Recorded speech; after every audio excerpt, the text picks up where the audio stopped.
Hello everyone, I'm Tanner. I hope all of you are doing well.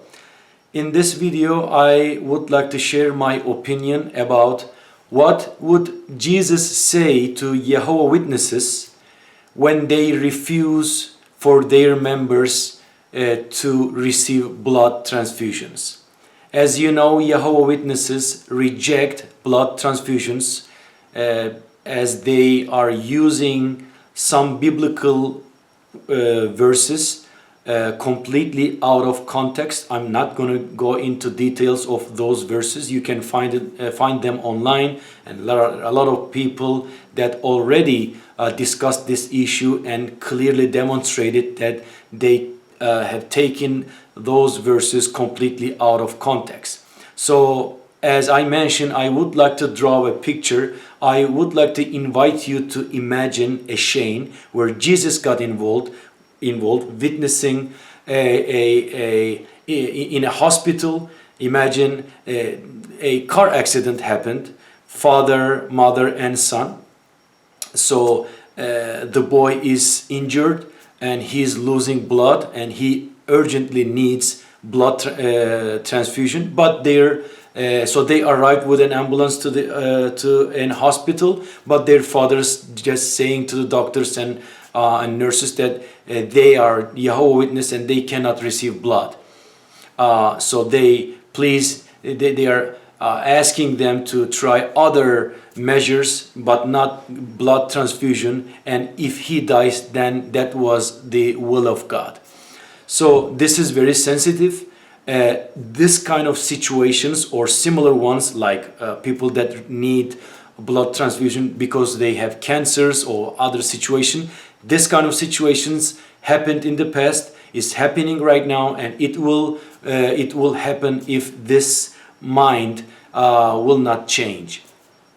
So in order to say what would Jesus say about this, I will read the Gospels, because we need to know Gospels and know Jesus. So instead of repeating the dogmas that we inherited from the past, established dogmas like don't receive blood transfusions without giving any explanation, without knowing really who Jesus was, how he lived his life, how he interpreted religion, how he reflected love on and mercy in his life.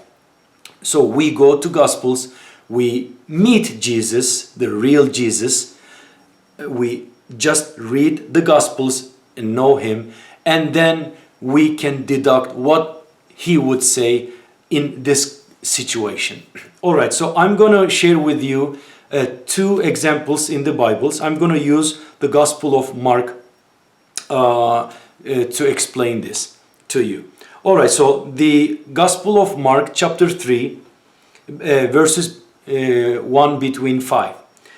So it says, another time Jesus went into the synagogue, and a man with a shriveled hand was there. Some of them, Pharisees, were for a reason to accuse Jesus. So they watched him closely to see if he would heal him on the Sabbath.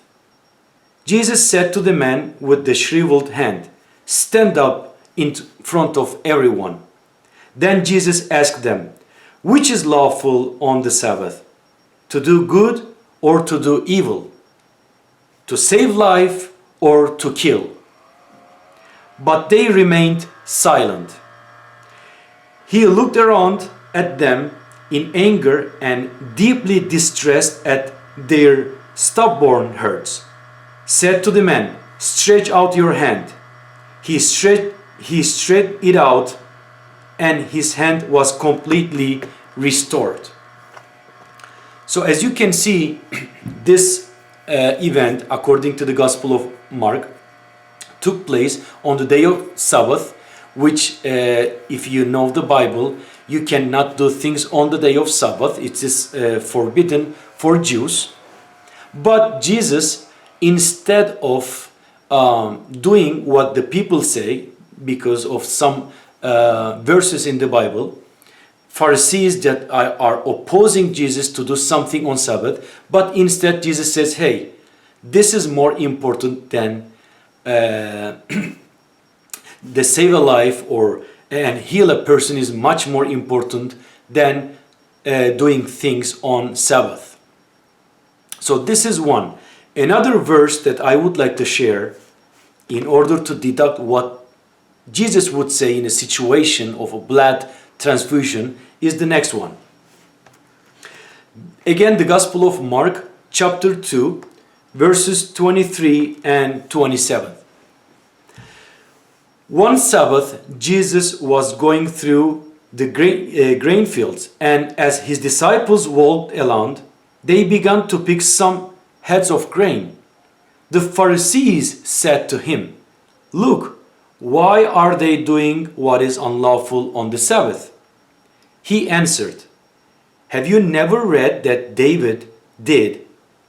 Have you never read what David did when he and his companions were hungry and in need?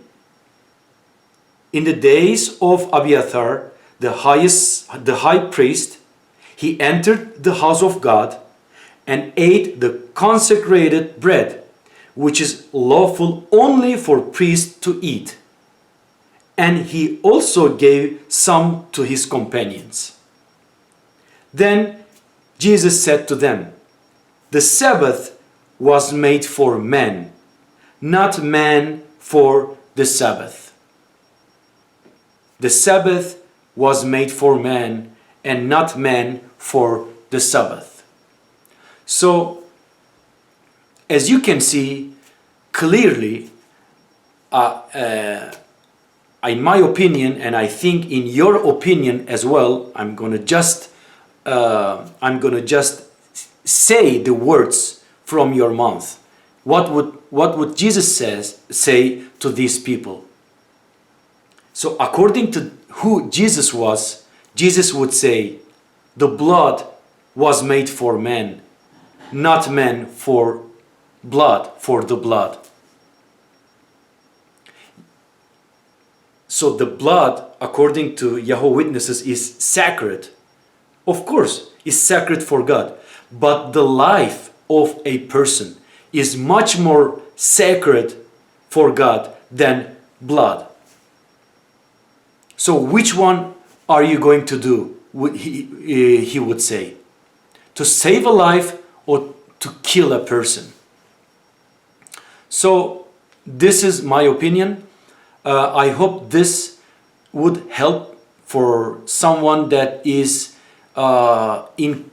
has confusion and needs to decide whether to go with blood transfusion or not for him or herself or for someone else. It could be his son or her son or siblings or fathers and mothers.